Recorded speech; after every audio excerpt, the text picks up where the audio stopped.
Have you heard the news today? The bombs are dropped, the swamp is drained. America is finally getting saved.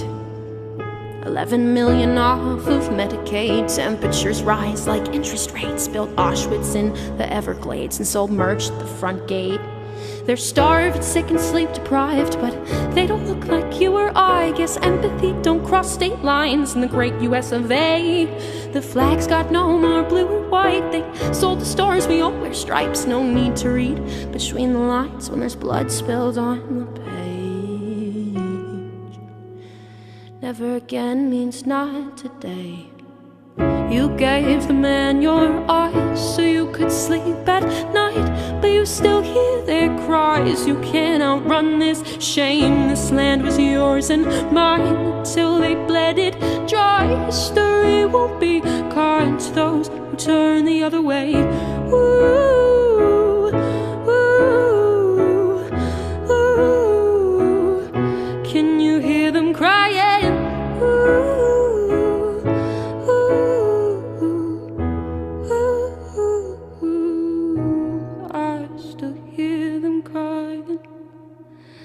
And I can hear the silence.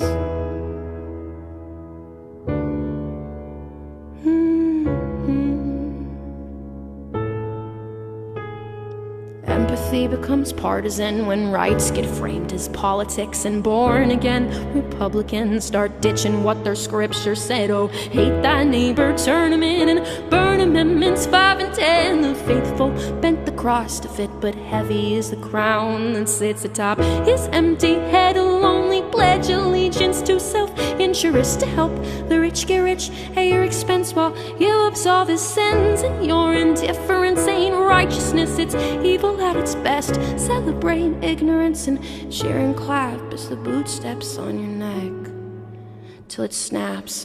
You gave the man your eyes so you could sleep at night, but you still hear their cries. You can't outrun this shame. This land was yours and mine until they bled it dry. History won't be kind to those who turn the other way. Ooh, ooh, ooh. Can you hear them crying? Ooh, ooh.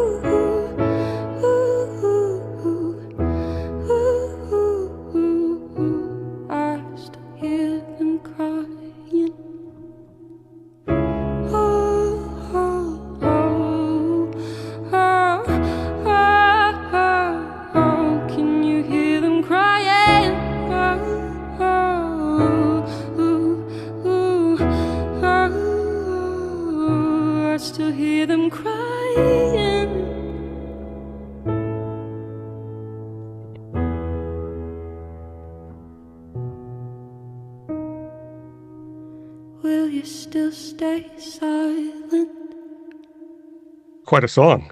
Good evening, everyone. I'm Frank Abe. I'm a writer and filmmaker in Seattle. And I'm with you tonight because I've written a lot about the resistance of my Japanese American community to wartime incarceration. I helped spark the popular campaign in 1978 to get America to apologize for putting us into concentration camps in World War II and to make reparation for it. So we won that in 1988, and we thought, mission accomplished. America will never do that again. And yet, here we are tonight. Tonight's conversation is about the Trump administration's plan, now underway, to spend $38 billion to buy or lease existing warehouses across the country. This money would create a system of mega detention centers capable of holding 7,000 to 10,000 people each. 10,000, that's the size of a Manzanar or Tule Lake.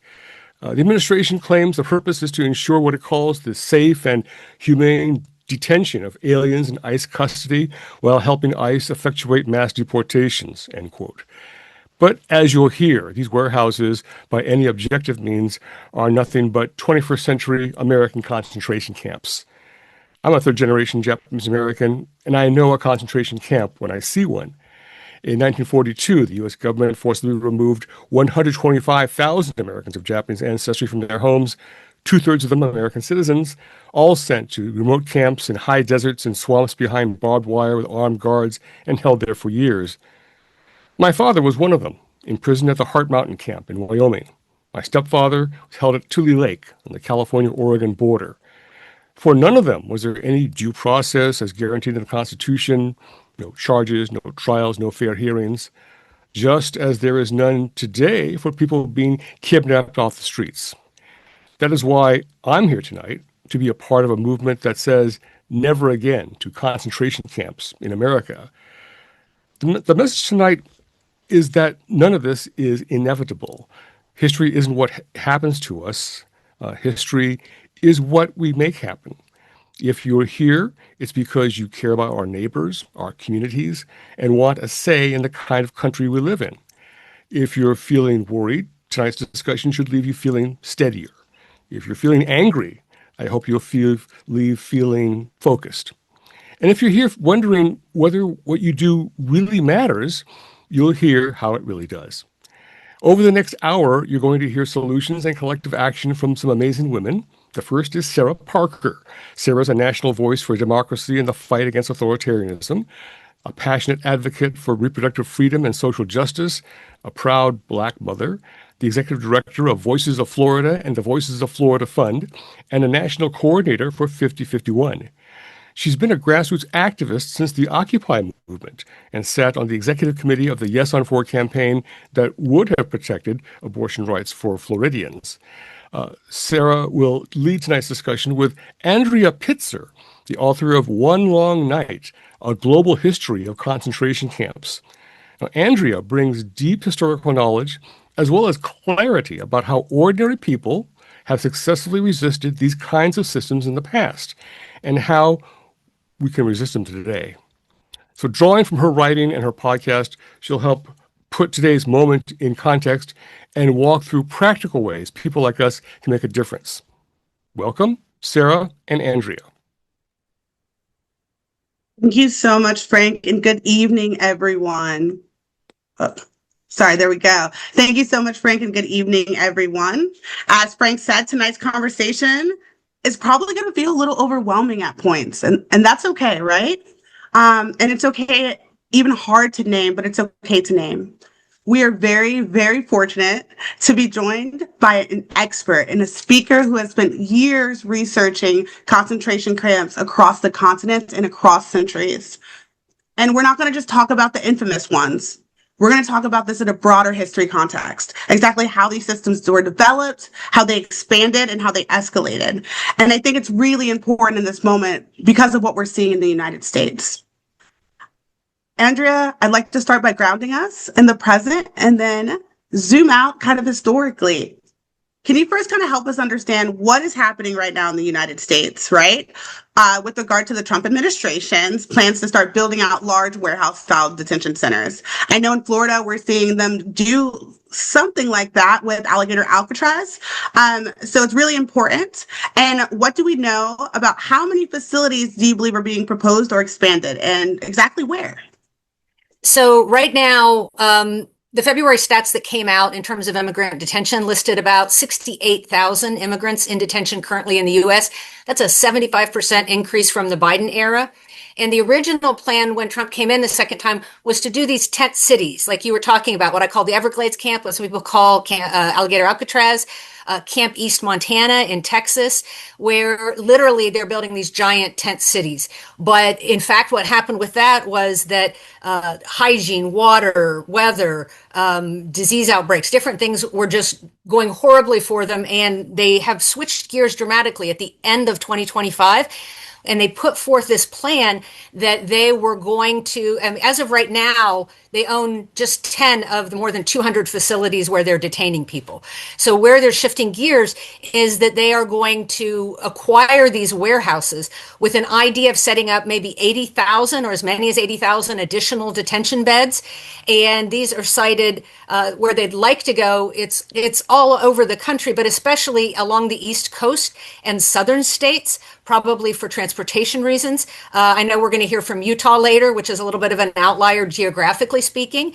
But the goal at this point is that they are going to try to acquire between 24 and they're saying 34 warehouses, and about 16 of them will be these things that they're referring to as processing centers that are going to have smaller groups of people move through very quickly. And then they're going to have what Frank was talking about, these 8 huge detention centers that will hold 7 to 10,000 people for, they're saying right now, up to 2 months. Historically, I would say that's going to be really suspect as a time limit. And what's amazing, if you look at what's been happening around the country, is that, activism is already like foiling these plans in so many places. And I know others will talk about that, but just so people have the big picture, the Salt Box map, which is an amazing map to follow of these warehouses, has 12 sales successfully canceled and 10 warehouses acquired. So what we know right now is 3 of those mega size warehouses that they're planning on doing have been acquired, and they're in Social Circle, Georgia, in Trenton, PA, and in Socorro, Texas, I think. And just as an example, so people can picture this a little bit, the Pennsylvania warehouse right now has 5 times as many people that they plan to detain there as actually live in the local community. So the effect will not just be on people in detention, although that's of course what we're focused on, but this is something that affects the entire community and in fact the entire country, really. Thank you so much, Andrea, for putting that in context. I think that everything you said is really incredibly important. I didn't even know some of that, so I'm sure a lot of our viewers did not know either. So can you also help put this moment in context? You said in a recent interview that no country ever believes it has concentration camps, like in Nazi Germany. Where are we in relation to the development of concentration camps in Nazi Germany? And I believe we're already really far along the timeline numbers of detained and even repeating some of the conditions of Nazi camps. Are we already headed to death camps, in your opinion? So what I found from study, and just to be 100% clear, because it's important to know this, there were lots and lots of things that were sort of pre-concentration camps that helped make them enter the world. But when I talk about concentration camps, the modern ones, I'm talking about after the invention of barbed wire and automatic weapons, which is when you can start to have a small guard force hold a lot of people. So I looked at 130 years of camps on 6 continents that are in that modern period. And what I found was that from the very beginning, in the 1890s and right to the turn of the 20th century, the first 2 big examples we have are Spanish repression in Cuba and British repression in Southern Africa. And by the time that British example comes along, the second example of these kinds of camps, they are already saying, well, I don't think we can use the words concentration camp. I don't think these are really concentration camps. So I know this is a dialogue and a debate that still goes on today. And so I just want to underline for everybody, literally from the beginning of concentration camp history, that has always been something that happened in every country that had concentration camps, is that they would argue, no, these aren't really. These are actually bad people that we need to put out of society. We need to eliminate in some way, not like those other camps. So when people are saying today, if you hear that about immigrant detention, well, it's not really concentration camps. It's very much so. If you think about it from the other end, you have masked secret police that don't identify themselves on the streets, kidnapping people, taking them quickly from local detention to transit camps so attorneys can't find them to give them legal rights. And then you're moving them to facilities where just at this beginning stage, we are already hearing of today, there was a huge measles outbreak at Camp East, Montana. TB outbreaks, people in feces, people without clean water to drink, people without adequate food. They're denied medical care. They're denied their own medicines, even if they brought them in.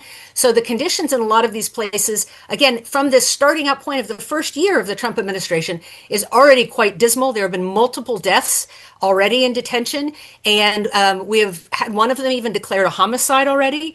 So we are already looking at a tremendous amount of suffering.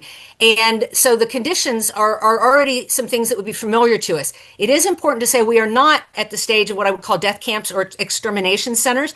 And I don't think that we are close to those. But if you look at the numbers of how many people we have detained, we currently have 68,000 people detained. Now, keep in mind, we have a lot more people now than Nazi Germany did. But Nazi Germany is the kind of monster, most horrifying example because it eventually does get to Auschwitz.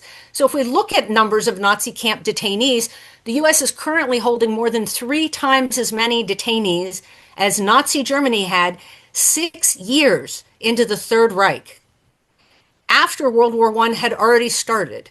And so we have to say to ourselves, what are we doing with these kinds of detentions? And for people who may not know, a concentration camp is a mass detention of civilians on the basis of identity, something you are rather than what you've done. And it is generally used to, without any due process or it's a show trial if there's any trial at all. Often there's no trial. And it is done to entrench and expand political power for an authoritarian style government. And we can see that last year, the Trump administration didn't actually deport any significantly larger number than the Biden administration had. So this is an ongoing kind of cruelty that we've had. But what their goal is to deport 15 to 20 million people. And just for historical context, what that is the Soviet Gulag. If you've ever heard of the Soviet concentration camp system, the Gulag, it had 18 to 20 million people move through it in more than 20 years. So it took more than 20 years to move through with tremendous suffering and death what this administration is talking about doing in just one administration in 4-year period. That is impossible to do without a tremendous amount of death and suffering, even if we never reach the stage of extermination camps that we saw in Nazi Germany. There can be plenty of deaths without ending up without gas chambers and mass executions. The system will do a lot of that work. Thank you so much. And just for clarification, you did mention World War. Are you talking about World War I or World War II? In World War II, I'm talking about Nazi detention. You mean in World War II? Yeah, I just wanted to make sure. Like you're the historical expert. Yeah. So like, there were U.S. camps in World War I, which a lot of people don't realize. And it was those camps that actually were part of what set the stage for Frank's father and other Japanese Americans to be detained. There was already this history of these slightly more benign camps, but I argue that all concentration camps are unjust and do tremendous damage. But it was that World War II detention of Japanese Americans that was especially horrific because they were treated differently than other enemy aliens in the country, and many of them had actually been here their whole lives and were effectively stripped of citizenship. So they were denied the most basic rights of citizenship that is supposed to be what it means to be part of a country. And the ones that were not citizens were kept from becoming citizens. And so it was a doubly cruel blow. And I think that we are already seeing conditions in some of these camps that we have in the U.S. now that are worse than even some of the more stringent and more difficult camps of the Japanese American detention era, which were quite bad in and of themselves. Thank you so much. And thank you for that context. I think it's incredibly important. And these are some of the things they don't really fully teach in school, right? Specifically in red states where I'm from. And that is why I also asked the follow-up question. So thank you so much for your expertise. Thank you for giving us historical context. Thank you for putting this moment into context. I hope everyone that's watching this is learning something. I know I surely did. Thank you, Andrea. Awesome. So next, I'd like to introduce Mike Riston, an investigative journalist and co-founder of Project Saltbox, a Baltimore-based collective of public records enthusiasts who are tracking out the building of the warehouses and other facilities and helping grassroots organizers build out resistance campaigns. Welcome, Mike. Hey, Sarah. Pleasure to be here. Awesome. Can you tell us a little bit more about Project Saltbox and how you are using public records and paper trails to actually fight these camps?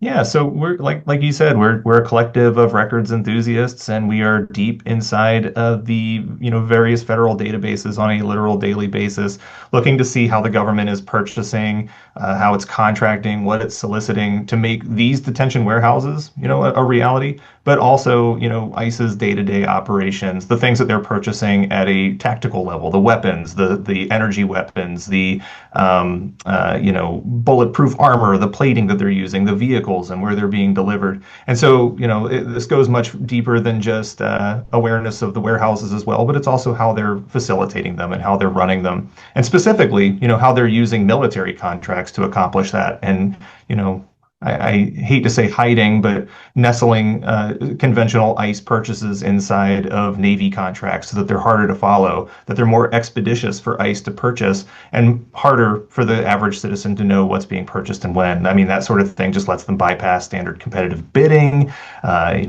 It's a tough situation. Thank you. I think you can say hiding because that sounds like hiding to me. Can you help us understand more about the data that's available and how you're using that data to erode the pillars of support for the Yeah, regime? absolutely. So, data is nothing in a vacuum. Data is only something when it drives action, and that's something that's kind of driven us since the beginning, since we stood up last year and began looking at these documents. And the idea is that an informed citizenry, people that understand the dollar signs, people that can speak to the water impacts, the environmental impacts, and the humanitarian impacts, can form more, receptive arguments to elected leadership at the city level, at the county level, all the way up to our federal representatives, because for many of them, that's the language that they speak. So when we dig into SAM.gov or USA Spending or any of the local permit filings, or we pull FOIA requests, or draw floodplain reports, or pull water usage data, or talk to realtors to do property valuation, the idea is that by putting all of this data together, you can make a coherent case that aligns with your belief system. Whether you are a person that believes morally, which I think everyone on this call does, that these concentration camps are wrong, that they are anathema to American values, that they're anathema to our values as a citizenry. But if you wanted to make the fiscal conservative call, if you're someone that lives in deep red Maryland, or if you live in Stark, Florida, or you live in Surprise, Arizona, and you live in a deep red area, and you want to make that fiscal conservative call, being able to say how many dollars of taxpayer money is being pulled out of the system because the federal government owns this property and the state can't tax it, or being able to say that it's going to cost $850 million in just the first year to fit out the very first warehouse at scale, multiply that by 34 different warehouses, and then be able to say it's going to cost us, an additional $200 per day per person just to operate it year in and year out. There's a fiscal case to be made there. And so what we're finding is that data unites people across ideological spectrums. It brings people together despite their political differences, and it allows them to speak in a manner that our elected representatives understand. And sometimes that sounds a little cynical to say that we have to go at our elected representatives to say, this is going to cost us money, or this is going to impact the environment. But if that's the action that we need to take, and we can put that in the hands of the citizenry, that's what we're going to do. Because at this point, the effect is worth it. I mean, the ends justify the means. Thank you so much for that. So in that, you're talking about all these different people that are engaging. How can they help? Like, what can they do? Yeah, I would say that right now, the heroes of the resistance, if we're talking about folks at the ground level that are out there on a daily basis, that are just making a difference, are the average everyday, folk like me that are on the call that have day jobs and families and, a car payment and a mortgage or a rent bill and are worrying about the cost of energy. The people that show up to work every day and do data visualization, folks that understand the construct of how a contract works, people that can, maybe you were one of the 40,000 federal workers in the state of Maryland that was laid off during the first year of the Trump administration, and you understand how the National Environmental Protection Act works, and you know how to file rebuttals against it. And those are boring skills. Or maybe you're someone that just knows how to write a really decent pitch proposal. If you find people that have those disparate, everyday, boring skills, data visualization, contract understanding, floodplain analysis, being able to look at real estate markets, and you start putting these teams together with data and a cause, those everyday citizens become the real heroes of this story.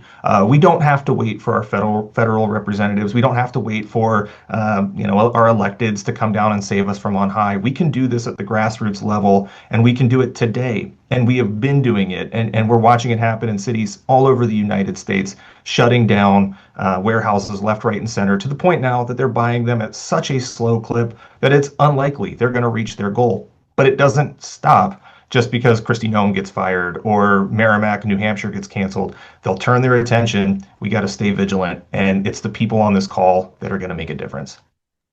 Thank you so much for that, Mike. And I want to say, as an organizer, I think oftentimes, like when I get into a spreadsheet or like a Google document, it might feel boring, but it's so incredibly important, right? Like to actually plan something out, or like write a proposal, or like what we do as an organizer is like write programming. So yes, it's boring, but it's so important. And I really appreciate the work that you're doing behind that. And I think it's so tedious too, right?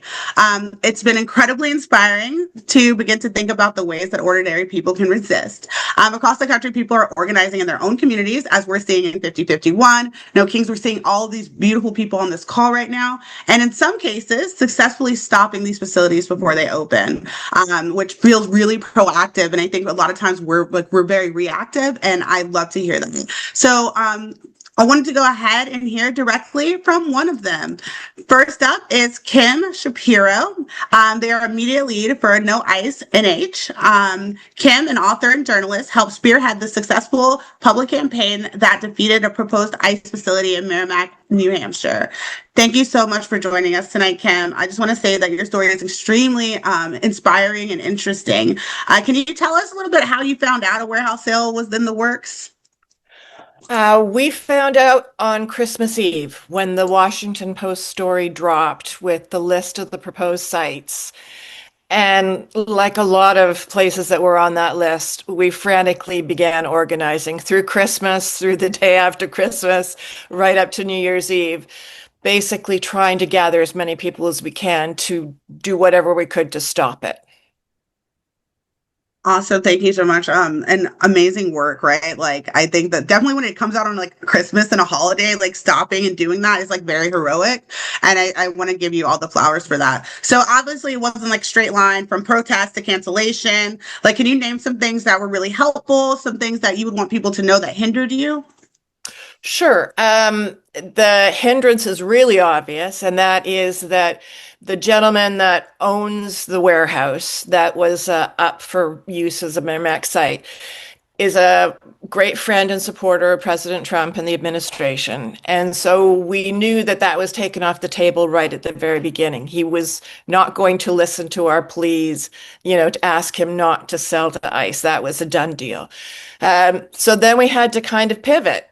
And in New Hampshire, where we have a lot of acreage and not a lot of people, we pivoted to the small communities. We pivoted to our community connections and ended up getting, within about a week of the Christmas Eve drop from Washington Post, we had 30 separate social justice groups that were supporting us and almost 100 volunteers that were willing to do whatever needed to be done. Because in New England and certainly in New Hampshire, we know our neighbors and we help our neighbors. And that was an important thing for us to do. Thank you so much. So I know that you said you were a journalist and author, but you also have this amazing media campaign, which played a huge role in the No Ice in New Hampshire success. How did you capture the attention of the media for your cause? I think it's really important for some organizers because they may struggle with that. So like, what did you do? I've been asked this question so many times from some of the people on the national groups that with the different sites. And that is, you have to have a good hook. You have to have a good story. You can't just send a press release with a what, when, where, why, and expect to get the attention of a journalist. You've got to give them something that they can get their teeth into, that they can take to their editor or the news director, and at the same time also support them by saying, hey, we've got people that you can interview. We've got people who can take you to the site. Basically try as best you can to help them do their job, because ultimately their job is going to help us. So one quick question. What is one thing people in this call could do if something like this happens to appear in their community? I think it is reach out to some of the immigrant organizations, the sanctuary groups, things like that. Just even calling. We had an instance here at Pease Air Force Base where a plane was stranded for 12 hours in a blizzard on the tarmac full of detainees. ICE didn't take the people off that plane until people started calling. It was just people at home with their phones, calling their senators, calling the airport. And that is what got those people finally in shackles off of that plane. And, it may not seem like much, but it's important. Thank you so much for all the work you did with that. So my next person I'm going to introduce is TJ Young. They are a Salt Lake City activist who has built a 20,000 member community-led local ICE watch and helped halt a proposed mega detention center. TJ, welcome. And can you tell us a little bit how your campaign began and played out, and tell us how the Church of Latter-day Saints was actually involved? Sure, thank you. It started with a tip from my ICE Watch community. They alerted me to that leaked federal whistleblower spreadsheet that listed all of the proposed detention campsites. I was able to go out and confirm that our Salt Lake City location was real. And that's what kicked off 9 days of sustained protests, first at that warehouse site, and then at the real estate developer's office, the Ritchie Group. We received intel that they were going to quickly and quietly sell their 25% stake in the warehouse. The developers are brothers that both serve in leadership positions in the Mormon Church, and reputation is extremely important to them. We don't know everything that happened behind the scenes, but we believe the church pressured developers and legislators, state legislators, to avoid any ICE detainment camps in Utah. Thank you. So for people listening tonight, like, what is one strategy that you think that made like the biggest difference? Sure. I think naming and shaming the developer, any of the contractors that are involved, definitely made an impact. The day after we did that, I ended up on a bizarre conference call with an elected official and a billionaire who was shook. He accidentally revealed the Ritchie Group's 75% partner to me, and I was able to use that intel to escalate and expand our shaming campaign. By day 9, the Ritchie Group released a statement to the media saying they have no plans to lease or sell their warehouse to DHS. And we later heard through 2 different sources that the church encouraged state legislators to cease all plans for ICE detention camps, which we hope remains true. Thank you, TJ.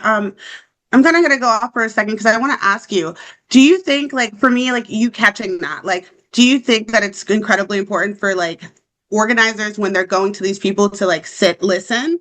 Like, what do you think, like, when instead of, I think a lot of times we want to go out there and like talk and like explain to them over and over again why it's bad. Like, what was that moment? Were you listening? Like, were you trying to ask like inquisitive questions? Like, how did you handle that? I definitely tried to sit back and listen to what was being proposed, and I won't get into the details of what it was, but it was wild. We were almost going to be paid agitators funded by a billionaire at one point. It was a crazy phone call.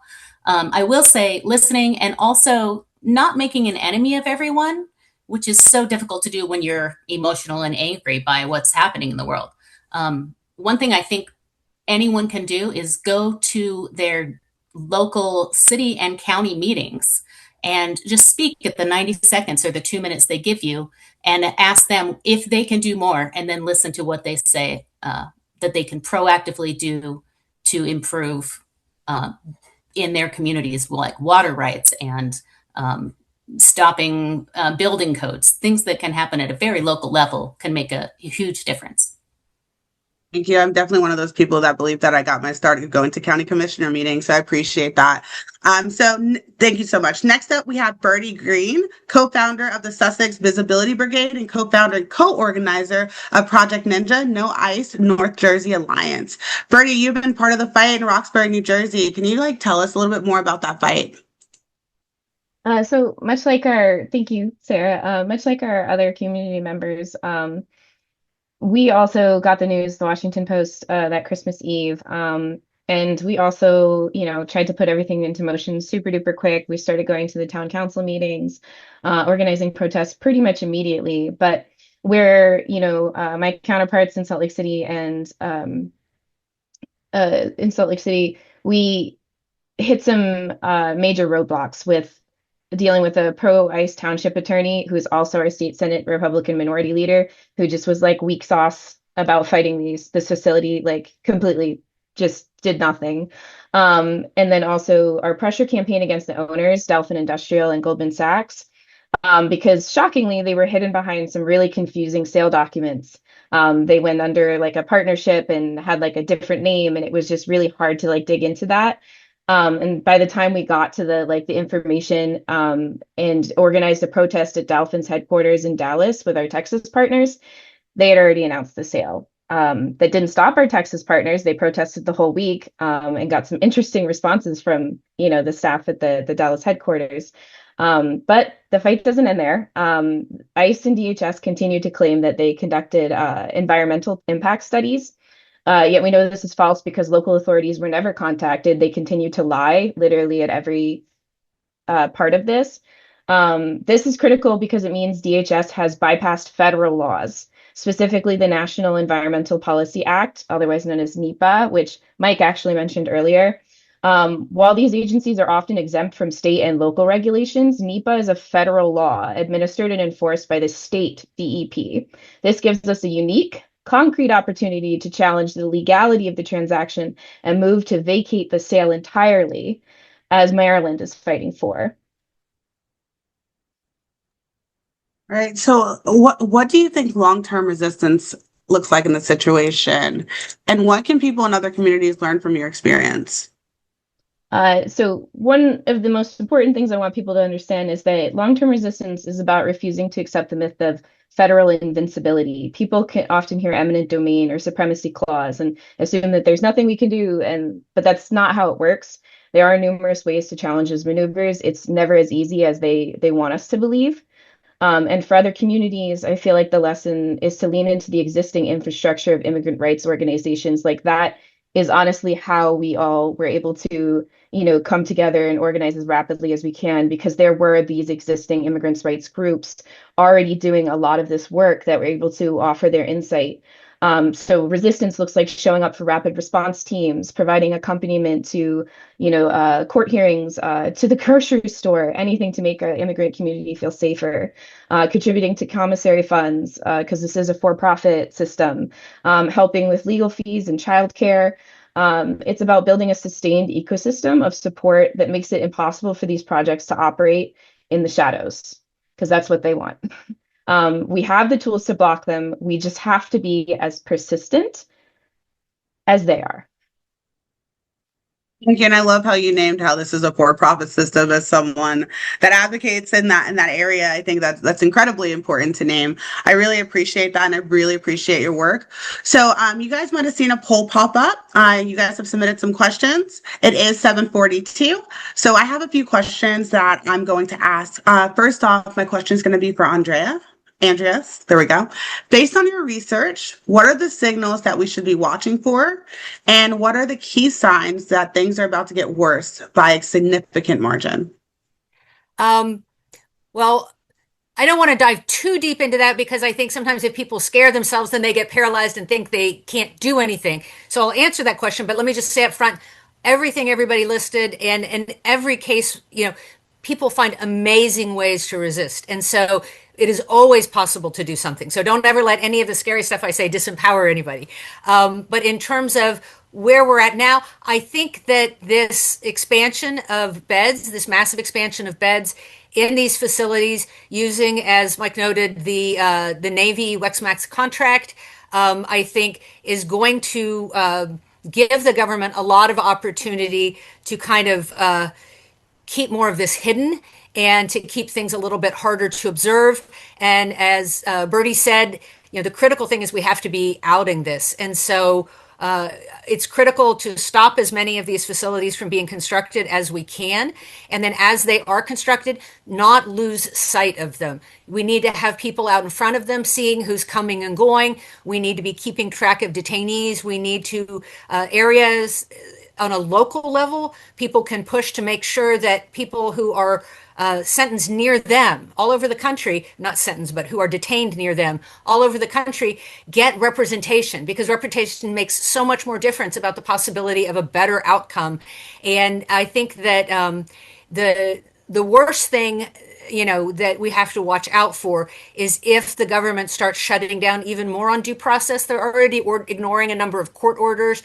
They're already, we're seeing, a good amount of violence inside detention facilities, that's very disturbing in addition to the street violence. And so I think that, that we have to keep eyes on, and we have to assume that whatever we can't see is quite bad. And so we have to make it that what we can't see is as small a component of this as possible. Thank you so much for that. I'm going to follow up since you're right here, and I'm also going to open this up kind of to Saltbox as well. Some audience member said, I'm a doctor who reviews medical records of ICE jails, and I see how deadly the conditions are. How can I help? So right now, they have contracted medical staff, which are never contracted at the level that they're supposed to, that they're mandatorily supposed to have there. And that's actually one area that activists can push on. There are also people brought in from the US Public Health Service. And a number of those people are quitting and leaving because they don't want to be complicit in the conditions that they're seeing because they're not really being allowed to address them. But if you are a doctor, I would talk, as always is good advice with this, talk to the people in your local immigrant groups first and see what needs are in the community in general. There might be something that's outside the people in detention that also needs to be addressed. But also use your medical affiliations, use your groups, and organize them to be speaking out. Because I just saw a data today that trust for the American Medical Association and the American Academy of Pediatrics is huge. Like people still, even though they're doubting a lot of stuff of medicine and there's a lot of conspiracy theories going around, groups like that actually have really significant standing. So I would work at the local level and look into conditions in facilities near you or the needs of immigrant communities near you. And then I would also actively work and organize your medical associations to expand even what they're already doing. Thank you. Thank you so much, Andrea. Can I go ahead and go to Mike for the same question? I can repeat it. I'm a doctor who reviews medical records of ICE jails, and I see how deadly the conditions are. How can I help? Just because you're into data and doing, Yeah, so if you're a doctor, one of the things that I would be very keenly interested in is in your locality, if you're looking at an ICE warehouse or a detention center opening up in your backyard, what are the capabilities of your local healthcare system to absorb the, in some cases, quadrupling of a population overnight? What we know about the ICE Health Service Corps is that it is a triage system only. It is a group of doctors and nurses and technicians that essentially just do in-processing as folks enter the detention facilities to make sure that they're not carrying diseases or they're not infectious in any way, but that if any conditions develop, as they did in Dilley or Camp East Montana or Alligator Alcatraz, those individuals are not getting helped there at the detention center, if they're getting helped at all. Usually they're being taken out into the community. And I'll look at Hagerstown, Maryland, which is the camp closest to us.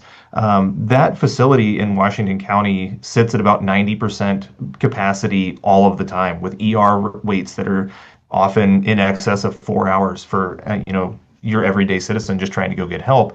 If you have a detained population, which is in an unventilated warehouse that doesn't have, let alone air conditioning, even the basic necessities like water or sewage that are appropriate or adequate for that size, it's going to cause disease, and it's going to cause that to spread to the local community. And so if you are a doctor in one of those localities, one of the easiest things that you can do is raise that point with your elected officials, obviously in open forum, but then also partner with with your local 5051 chapter or with Indivisible or whoever the rapid response networks are to help equip them with that information, so that again that is rising to the top as folks talk about this, and that the doctors as a critically manned community, as nurses are facing shortages across the nation, that is also being represented, and that people begin to conflate the problem not just with the camps themselves, which are a huge issue and core to all of this, but the ramifications then that spread into the community and bring with it so many problems for so many other people.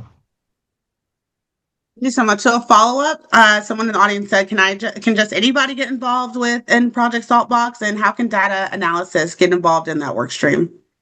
Yeah, if I would love to say we're accepting volunteers. We are always accepting volunteers. The way that we work with volunteers isn't necessarily on our core team. We've got about 5 people that do a lot of the research and analysis here, and that's all we really have the time to manage given our lives. But what we try to do is, as folks reach out to us to volunteer, is we find the local community groups that are already doing some of this work and point you in that direction, so that you can replicate at scale what we're doing nationally in your own backyard. So if you are interested in volunteering, or if you think that you have skills and you just don't know where to point them, please email us at projectsaltbox@proton.me. We will happily find a place for you to use those skills.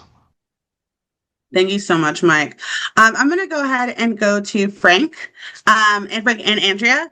So one of the questions was, what lessons from Japanese American incarceration and resistance can be turned in today in practical, everyday ways? So I would say from Japanese American internment, one of the things we know is that there was a naval intelligence report that assessed the risk of the Japanese American community after Pearl Harbor. And that in naval intelligence report, it was very clear that there was no need to do this kind of detention, that in fact it would be counterproductive. And so I think a key lesson we can learn from it is that back then, as now, the reasons for doing this and the arguments that are made for doing this are bad faith arguments, and they are not honest arguments. Just like now, we know from the data of crime statistics, we know from the tax contributions that are made that immigrants are actually a really vital and important part of our society. They have helped make America from the beginning. And so a key lesson I would take is that we have to speak with our whole chest and not just sort of say, well, I understand that, people don't want, we have to say immigrants are valuable. And the more of the country stands up on behalf of that community, I think that they will get more support than the Japanese American community did in World War II. But the other thing to know, and very few people know this, is that camps rarely go away on their own, and they almost always leave a legacy. And in the case of Japanese American internment, it was there was a network of camps set up to continue that style of detention after World War II ended. And it was supposed to hold American dissidents that the president could put in at will by declaring a certain kind of emergency. That law stayed on the books through the 1950s, through the 1960s, and until Nixon was president. And it is only a gift to the country that it was never used, but it was there. There were camps. It was ready to be used. So one of the other lessons we can learn is that when you have 156, potentially 100 and let's see, what would it be? 68,000 plus 8, 150 more or less, 1,000 detention beds for your non-prison system, which is already pretty harsh and awful, existing in the country. When you have that many spaces, there will be something that there will be an impetus to fill them. So that's another reason we need to work against this, because it's a legacy that will haunt the country and not just the immigrant population, which is enough reason to do it, but for what could come after. And Sarah, speaking from the inside, for Japanese Americans, the takeaway has been for us to stand as allies to those who are targeted today in a way that we did not have allies in 1942. And so I want to highlight the work of a group called Tsuru for Solidarity, a group of Japanese American activists who have successfully, in the first Trump administration, shut down the facility at was it Fort Dilley or Fort Bliss? Fort Dilley, I think, Texas, by simply going out and standing with their bodies in preventing the construction there or the implementation of the Fort Dilley, Texas site. And the government did back down. Tsuru continues to stand vigil at the Northwest Detention Center, an existing camp in Tacoma, Washington, south of Seattle, owned by the for-profit Geo Group, which is ironically run by a Japanese American woman. And Tsuru is continuing to stand as allies for those who need the allyship most. And thank you so much, Frank. Definitely, as cannot relate fully, but definitely as a Black woman that's had family here since the 1600s, standing with your allies is incredibly important in this moment and centering the most impacted. So I really, really appreciate your perspective on that. Next up, I'm going to ask kind of a question. People continue to push back on the use of the term concentration camp. What should we do about that? And what should we start insisting? And then I kind of have a follow-up question on what do people, and anyone can answer this, what should people in red states do? Because I see a lot of the people that have talked, you guys are in blue areas and I'm in Florida. So what can we do in this moment too? So anyone that wants to answer either of those two questions, I want to kind of go around the room. So when people push back on the use of the term concentration camp, what should we do about that? And should we just start insisting? And then a follow-up as far as a call to action, what can red states do in this moment? Well, just on the use of the term, I'll just hop in and people may have other suggestions. But I think, if you have any experience with code shifting at all, and most of us do in small ways or in big ways, you'll know what is the best way to get in the door to have a conversation with the person if it's in your community, right? And so, you don't have to run in the door screaming concentration camp at them if the better step is to say, hey, I'm really worried about the health situation. I'm really worried. There are multiple ways you can approach this. In the big public groups, I try to actively encourage people. So one-on-one, you make that call for what's going to help you actually open a real conversation, right? But when you're making the speech at the city council, when you're in a big demonstration, I encourage the use of that word because I think we have to name this for what it is and that people have to become uncomfortable with this being in their backyard. Dachau, as I've said a lot of times, was a small town, a small factory town in Germany, right? That's what it was originally. And its name became synonymous with concentration camps. And you can say, do we really want our town's name to be synonymous with one of these places? But in those individual conversations where you're changing hearts or minds, you can use the term that's going to be most useful to that person as you talk to them. And you can make that parallel more slowly when you have those conversations, I think. Thank you so much. Does anyone else have anything to add to that? I feel like you covered a lot of it, but does anyone have anything to add? Yeah, go ahead, Bertie. I saw your hand go up. I think TJ also had her hand up as well. Okay, TJ, that's fine. I was just going to speak to the red states piece. Being Utah, it really crossed the spectrum here that first, very religious state, our history has the Topaz internment camp. And so we made that connection for everyone here that this is a shameful past that we will not be repeating. And that really resonated, of course, as well as across the spectrum. No one wants this in their backyard when we have limited water, limited sewer, limited roads. It didn't matter their political affiliation. It brought everyone out across the spectrum. Thank you. I think that's an important thing. I think when you also loop in another issue, people tend to want to mobilize around that. I know in Florida that's worked multiple times. Bertie, do you want to go ahead and add something to that? Yeah, I just wanted to say, not a red state, New Jersey, but we definitely live in a very red county area. We're on the other side of New Jersey, not the city part.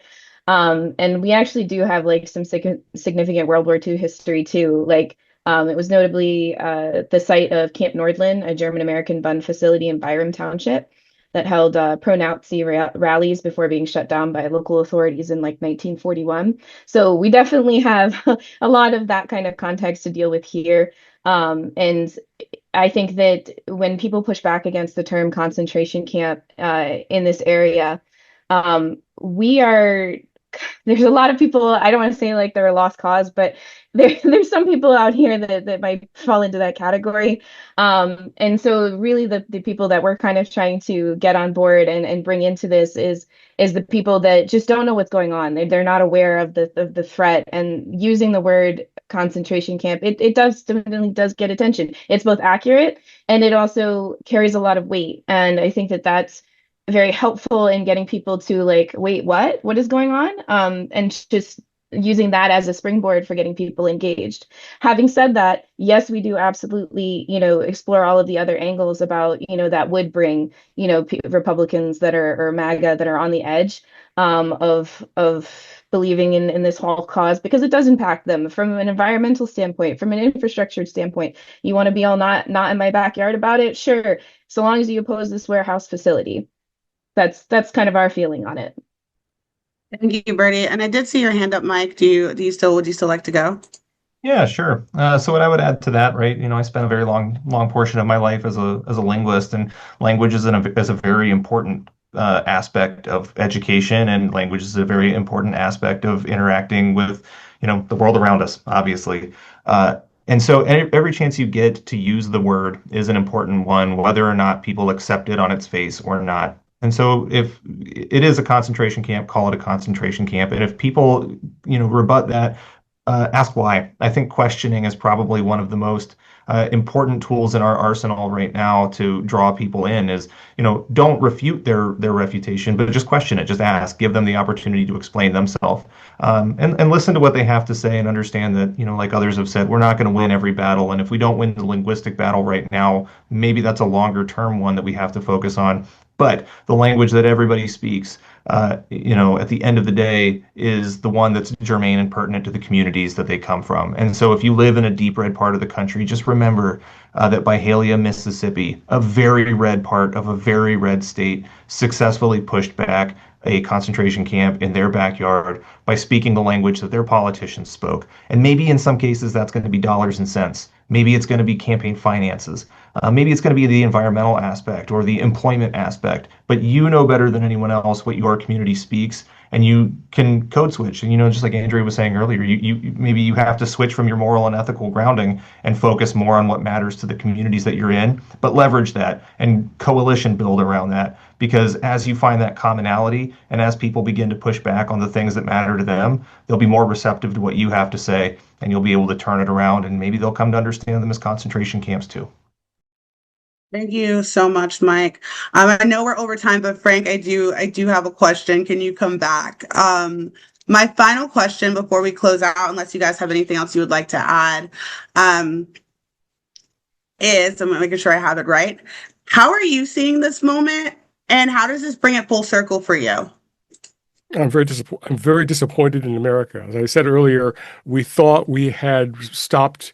We thought in 1988 we'd established a precedent that America would not violate the Constitution. It would not deny due process to a people solely on the basis of their race or any other perceived difference over religion, sexual orientation, gender identity, or immigration status. But that's where we're at today. And so it's all very familiar to me and my community, and we are very grateful to join you today in this struggle. Yeah.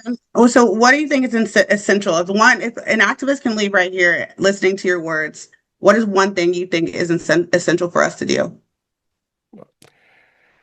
Act. It's just simply, as everyone has said today, just get involved, act in any way you can, in a way that is you're able to do, whether it's talk to your book club, talk to your church members, talk to your neighbors, do something, get involved. That's it. Thank you. Oh, Bernie, you can add to that. Thank you so much. I just wanted to say, we had a conversation prior to everybody hopping on, and Andrea said something that was really good for this, is that not everybody can do everything, but everybody can do something, just one thing. Like, you don't have to do it all. You could just do one thing, and that would help. It would make all the difference. Thank you guys all so much. What I'm taking away from this is knowing your history, right?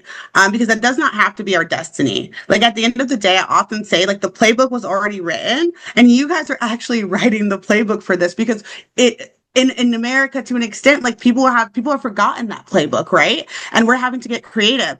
And also, there are lessons from people that came way before us that they have passed the baton. And you guys have the baton in this moment, and you are running with it. And I'm super proud to even be in this space.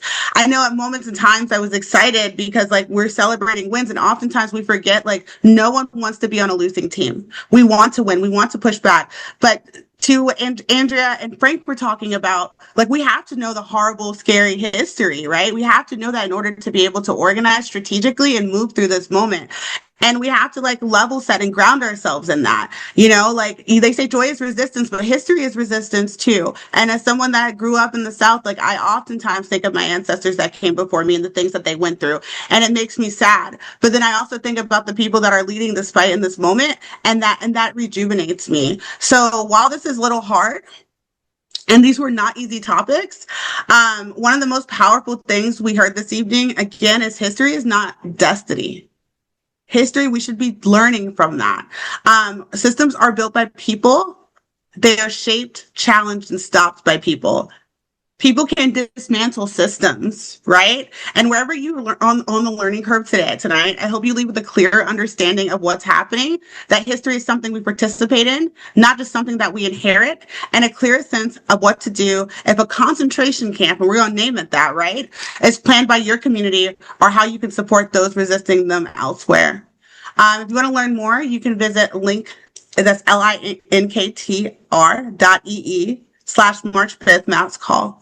I really want to thank you guys all for being a part of this conversation. And some takeaways that I got is be strategic, listen, historical facts matter, center the most impacted in the moment, and straight up, like Frank said, we just need to act in this moment. So thank you guys so much. Thank the audience for staying on and actually retaining. We've kept a lot of people on this, so you guys kept everyone's attention. So look forward to meeting and seeing you guys again. Thank you. Heard the news today, the bombs are dropped, the swamp is drained, America is finally getting saved. 11 million off of Medicaid, temperatures rise like interest rates, built Auschwitz in the Everglades and sold merch at the front gate. They're starved, sick, and sleep deprived, but they don't look like you or I. Guess empathy don't cross state lines in the great US of A.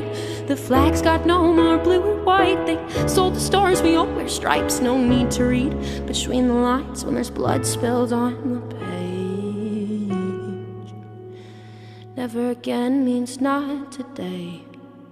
You gave the man your eyes so you could sleep at night, but you still hear their cries. You can't outrun this shame. This land was yours and mine until they bled it dry. History won't be kind to those who turn the other way. Ooh, ooh, ooh. Can you hear them crying? Ooh.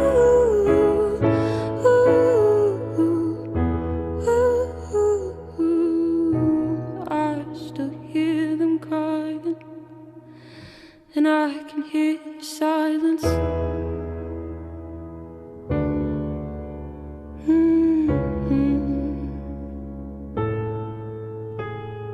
Empathy becomes partisan when rights get framed as politics, and born again Republicans start ditching what their scripture said. Oh, hate thy neighbor, turn him in, and burn amendments 5 and 10. The faithful bent the cross to fit, but heavy is the crown that sits atop his empty head. A lonely pledge allegiance to self-interest to help the rich get rich at your expense while you absolve his sins. And your indifference ain't righteousness, it's evil at its best. Celebrate ignorance and cheer and clap as the boot steps on your neck till it snaps. You gave the man your eyes so you could sleep at night, but you still hear their cries. You can't outrun this shame. This land was yours and mine until they bled it dry. History won't be kind to those who turn the other way. Ooh, ooh, ooh. Can you hear them crying? Ooh, ooh.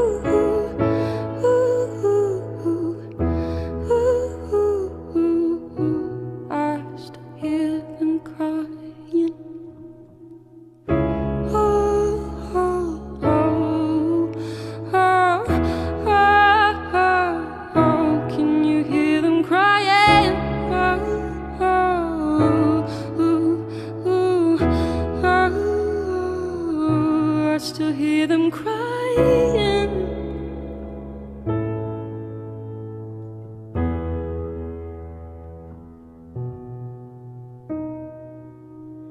Will you still stay silent?